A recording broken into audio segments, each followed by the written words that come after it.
खान साहब क्यों नहीं जा रहे? लाहौर हाई कोर्ट कल से बुला रही है, आप आएँ क्योंकि मुलजिम का पेश होना ज़रूरी होता है। पहले वो कहते हैं कि सिक्योरिटी का मसला था, फिर उनके वकील ने कहा कि मेडिकल बुनियादों पर दे दें। मेडिकल बुनियादों की बात की जाए तो जब उन पे हमला हुआ था कुछ ही दिन बाद वो पिंडी चले गए थे खिताब के लिए, तो लाहौर हाई कोर्ट तो चंद कदम दूर है। तो हाई कोर्ट तो किसी को घर बैठे भी ज़मानत दे सकती है, अच्छा, ये है कानून में? दे सकती है। इमरान खान पे अभी जो 3 बड़े केसेस हैं वो एक ममनुआ फंडिंग का है, ममनुआ बेटी का है, फिर उसके बाद तोशा खाना वाला भी चल रहा है। वो इन तीनों केसेस में से नाअहलियत से बच जाएंगे? तोशा खाना कोई केस है नहीं मेरी नज़र में। टेरन वाइट खुद जाना चाहती हैं कोर्ट में तो वो जा सकती हैं, वो उनका इख्तियार है। आपको क्या लगता है कि 90 रोज़ में इलेक्शन हो जाएंगे? इलेक्शन कमीशन ने सुप्रीम कोर्ट में भी ये मौक़िफ़ इख्तियार किया कि फ़ौज हमें सिक्योरिटी नहीं दे रही, वफाकी हुकूमत हमें बजट नहीं दे रही, तो हम किस तरह कर सकते हैं? जबकि एक आइनी इदारा का काम है और ये हुकूमत की ज़िम्मेदारी बनती है कि वो सपोर्ट करे इस सारे मामले में, लेकिन इसके बावजूद इलेक्शन कमीशन ने यह मौक़िफ़ इख्तियार किया और लग भी यही रहा है कि इलेक्शन नहीं होंगे। पीडीएम इसमें आर्टिकल 254 का सहारा नहीं लेगी? सेंसिस के बारे में क्या कहेंगे कि क्योंकि अनाउंस है मार्च में गालबन? जो करना है उससे पहले कर लें यार। आप पहले सो रहे थे, आपको आज ही ख्याल आया है, क्यों? ये डिलेइंग टैक्टिक्स हैं। वो सदर पाकिस्तान ने ख़त लिखा है कि जंगों में भी इलेक्शंस हुए हैं। अगर इलेक्शन नहीं होते तो आइनी और कानूनी रास्ता क्या है? दूसरी बात यह कि आप मुस्तकबिल में मुल्की सियासी और दूसरी माशी सूरत-ए-हाल का क्या मुस्तकबिल देख रहे हैं? अस्सलाम वालेकुम जी, पब्लिक डिजिटल के साथ मैं हूँ फैज़ान चौधरी। मेरे साथ मौजूद हैं barrister Ehtesham, senior anchor person है जिन्हें आप जानते ही हैं। सर, क्या देखते हैं मुल्की हालात किस तरफ जा रहे हैं?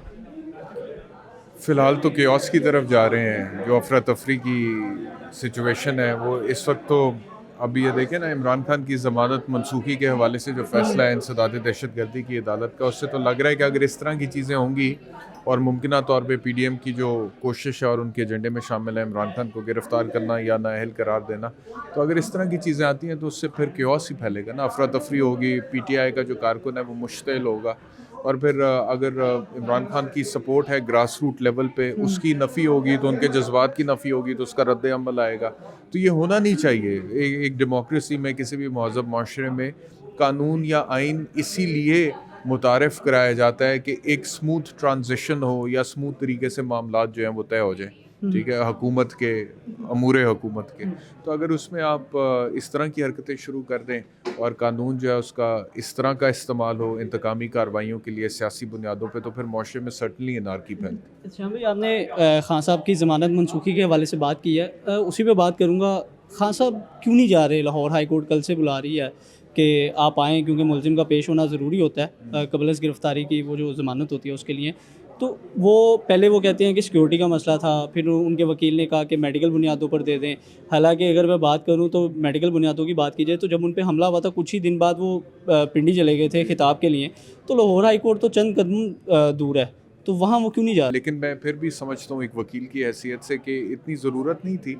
एक्स्ट्रा ऑर्डनरी सर्कमस्टांसिस में एक्स्ट्रा ऑर्डनरी इख्तियार होता है, ख़ास तौर पे हाई कोर्ट के पास तो बहुत इख्तियार होता है। तो हाई कोर्ट तो किसी को घर बैठे भी ज़मानत दे सकती है। अच्छा, ये है कानून में? दे सकती है। उसके उनके मतलब कि this is not the general principle, लेकिन एक्सेप्शंस होती हैं हर जनरल प्रिंसिपल, तो एक्सेप्शनली हाई कोर्ट ये कर सकती है। और मेरे ख्याल में इमरान खान का केस उन एक्सेप्शंस में फॉल करता है, क्योंकि इतना सादा केस नहीं है, कोई नॉर्मल केस नहीं है, कोई आम मुलजिम नहीं है जो जान की अदालत में नहीं पेश हो रहा किसी ज़ाती वजूहात की बिना पे। उसकी बहुत सारी वजूहात हैं, उनके ऊपर कातलाना हमला हुआ है, वो ज़ख्मी हुए हैं, सिक्योरिटी थ्रेट है, गिरफ्तारी का खदशा है, सियासी मुखालफिन बिफरे हुए हैं, पहले बहुत सारे लोगों की गिरफ्तारी हो चुकी हुई है, law and order situation create हो सकती है, बहुत सारी चीज़ें। तो इन हालात में मेरे ख्याल में अगर हाई कोर्ट उन्हें दे भी देती प्रोटेक्टिव बेल की, जिसकी मुद्दत भी चंद दिनों के लिए होती है हाई कोर्ट की तरफ से हिफाजती ज़मानत की, तो मेरे ख्याल में वो मुनासिब होता। लेकिन उन्होंने अब इस चीज़ पर जी जोर दिया तो जा रहे हैं, मैंने सुना। अच्छा शाम भाई, इमरान खान पे अभी जो 3 बड़े केसेस हैं वो एक ममनुआ फंडिंग का है, ममनुआ बेटी का है, फिर उसके बाद तोशा खाना वाला भी चल रहा है।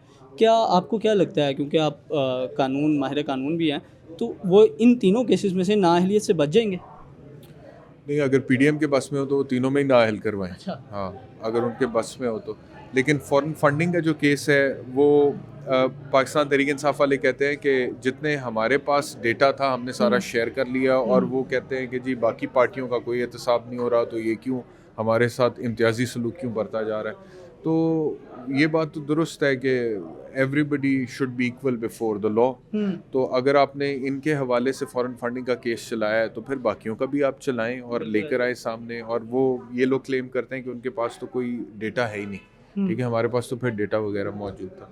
दूसरा, तोशा खाना कोई केस है नहीं मेरी नज़र में। अच्छा। तोशा खाना जो है वो उसका एक कानून मौजूद है, उस कानून के तहत अगर आप कोई तोहफा ले लेते हैं और उसके बाद आप उसको बेच देते हैं तो आप इखलाकी एतबार से तनकीद कर सकते हैं, उसको नामुनासिब कह सकते हैं। अगर आपके अपने नॉर्म्स कहते हैं कि तोहफे को बेचना नहीं चाहिए, खैर उस पर भी एक बहस है, लेकिन यह है कि कानूनी एतबार से उसमें कोई गलत चीज़ नहीं है। और बहुत सारे पीडीएम हुकूमत के सियासतदान मेरे पास शोज़ में आकर इस बात का एतराफ़ कर चुके हैं अच्छा। कि इसमें कोई इलीगैलिटी नहीं है, ठीक है।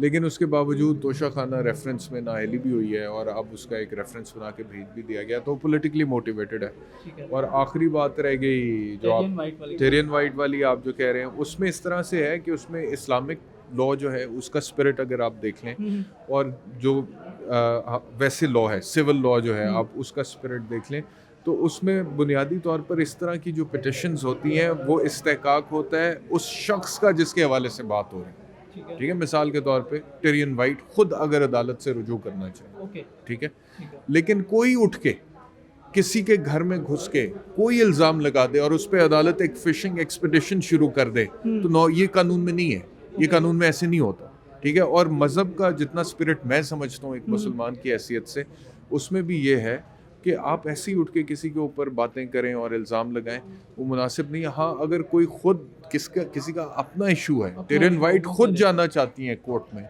तो वो जा सकती हैं, वो उनका इख्तियार है जी। दूसरों का किसी का कोई लोकस स्टैंड आया नहीं बनता। लोकस स्टैंड आए का मतलब ये होता है आपका हक उस पिटिशन को फाइल करने का, आपकी क्या कैपेसिटी है उस पिटिशन को फाइल, कोई और नहीं कर सकता, टेरियन वाइट खुद कर सकती है। मिसाल के तौर पे आपके साथ कोई ऑफेंस कमिट होता है, ठीक है, या आपके साथ कोई किसी ने आपके पैसे देने मिसाल के तौर पे, तो आप उसके खिलाफ कर सकते हैं ना केस, ठीक है, कि इसने मेरे पैसे देने हैं, ये कॉन्ट्रैक्ट हुआ हुआ है। आपके बिहाफ पे आपका कोई दोस्त या कोई आम शहरी उठ के कर सकता है कि मजीद ने सदीक के पैसे देने हैं, आम शहरी नहीं कर सकता ना। तो मैं ये एक कानूनी बात कर।